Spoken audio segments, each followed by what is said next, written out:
अलवर की अगर बात करें तो यादव बनाम यादव ये लड़ाई हो चुकी है। हमारे साथ कांग्रेस के प्रत्याशी ललित यादव इस समय मौजूद है। देखिए, हम ये तो जानते हैं कि अलवर के अंदर यादवों का दबदबा है, ज़्यादातर वोट्स जो हैं, जो डिसाइडिंग फैक्टर है वो यादव करते हैं। आपको क्या ऐसा लगता है? देखा था कि अभी हाल ही में राज्य के चुनाव हुए थे जिसमें भारतीय जनता पार्टी का डंका बजा। क्या आपको लगता है कि लोकसभा में स्थिति अलग होगी? देखिए, अलवर में तो कांग्रेस पार्टी का डंका बजा है। हमारे 2 लाख वोट पूरे लोकसभा में ज़्यादा आए हैं, तो अब तो डंका दोबारा से अलवर में तो कांग्रेस पार्टी का ही बजने वाला है, क्योंकि जनता ने तय कर लिया है, जनता ने मन बनाया है कि 10 साल के शासन में इन्होंने कुछ नहीं किया, अलवर को कुछ नहीं दिया। बड़े बोल दिए, बड़े भाषण दिए, लच्छेदार भाषण दिए, लेकिन भूखे का पेट निवाले से भरेगा, बातों से नहीं भरेगा। अब वो समय चला गया, अब जनता ने तय कर लिया, कांग्रेस पार्टी चुनाव जिताकर भेजेंगे, बड़े अंतर चुनाव जिताकर भेजेंगे।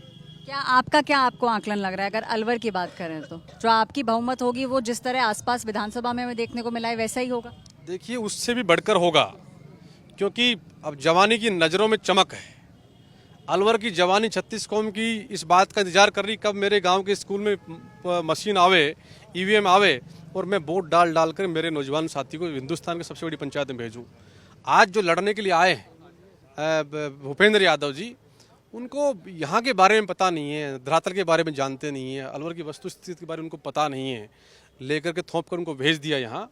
बाहरी व्यक्ति को जनता अब स्वीकार नहीं करेगी। जनता ने तय किया है कि 10 साल के इनके शासन में जो बाहर के लोग चुनाव जीतते रहे, उन्होंने जीतने के बाद लोगों का थैंक्स भी नहीं किया। अब उन्होंने तय किया कि उनके अपने बेटे को चुनाव जिताकर भेजेंगे, तो जनता ने तय किया। आज भारी आप जो एक इल्जाम लगा रहे हैं भूपेंद्र यादव पे वो ये कि अलवर की सच्चाई है कि भूपेंद्र यादव भारी है। भूपेंद्र जी अपने भाषणों में कहते हैं मेरा 40 साल का रिश्ता है, और वो मंत्री भी रहे। 40 साल के रिश्ते में अगर एक काम अलवर जिले में किया तो बताने का काम करें। जब हमारा सैनिक स्कूल जा रहा था तो भूपेंद्र जी कहाँ थे? जब हमारा एयरपोर्ट जा रहा था तो भूपेंद्र जी कहाँ थे? जब हमारा ESIC मेडिकल कॉलेज अस्पताल जो बना था वो आज तक खंडर जैसी स्थिति में होने जा रहा है, तब वो कहाँ थे? हमारा किसान जब दम तोड़ रहा था तब वो कहाँ थे? हमारा किसान MSP की बात कर रहा था तब वो कहाँ थे? नौजवान रोजगार की बात कर रहा था तब वो कहाँ थे? आज उनको अलवर की याद आई है।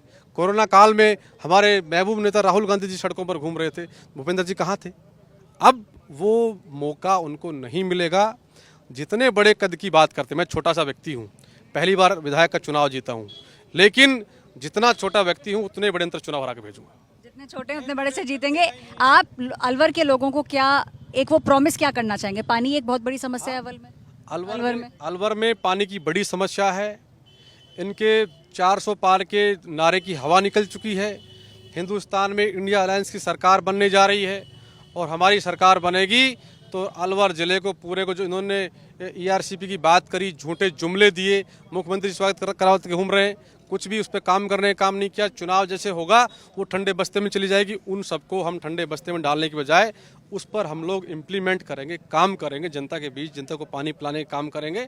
इन सारे मुद्दों पर हम लोग मजबूती के साथ लड़ेंगे। अच्छा, आपका चुनाव इन मुद्दों पर है। दूसरा जो मुद्दा है वो है मोदी की गारंटी। आप मोदी की गारंटी को टक्कर देने को तैयार हैं? कौन से मोदी की गारंटी? ये जवानी के लोग तो थे साथ उनके, ये लोग आगे बैठकर मोदी मोदी नारा लगाते थे। क्या किया इनके साथ में? 2 करोड़ रोजगार की बात कही थी। मुझे लगता नहीं कि 200 भी रोजगार किसी को दिए होंगे। क्या कहा था इनको? 15 लाख खाते में आ जाएंगे, एक पैसा इनके आया नहीं। क्या कहा था कि बहुत हुई महंगाई की मार। अब की बार मोदी सरकार, पेट्रोल डीजल के भाव देखिए आपने, सब्जी के भाव देखिए आपने। उन्होंने क्या कहा था कि सौगंध मुझे इस मिट्टी की, मैं देश नहीं बिकने दूंगा, मैं देश नहीं झुकने दूंगा। खुद ही बेच रहे हैं। उन्होंने क्या कहा था? काला धन लेकर के आएंगे, इलेक्ट्रल बॉन्ड के माध्यम से काला धन खुद इकट्ठा कर रहे हैं। पूरे देश के अंदर BJP के 5 स्टार कार्यालय इन्होंने बना दिए।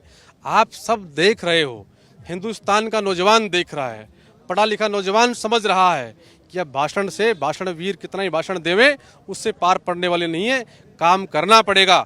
और अब इनको विश्वास अपने भाई पर है। अलवर की जनता को, अलवर के किसान को, नौजवान को इस बात का भरोसा अपने भाई पर है कि ललित यादव चुनाव जीत करके जाएगा तो हमारी सबसे बड़ी पंचायत हिंदुस्तान की पहुंचकर हमारी मजबूती से लड़ाई लड़ेगा और हमारे लिए काम करेगा। हमारे लिए काम करेगा।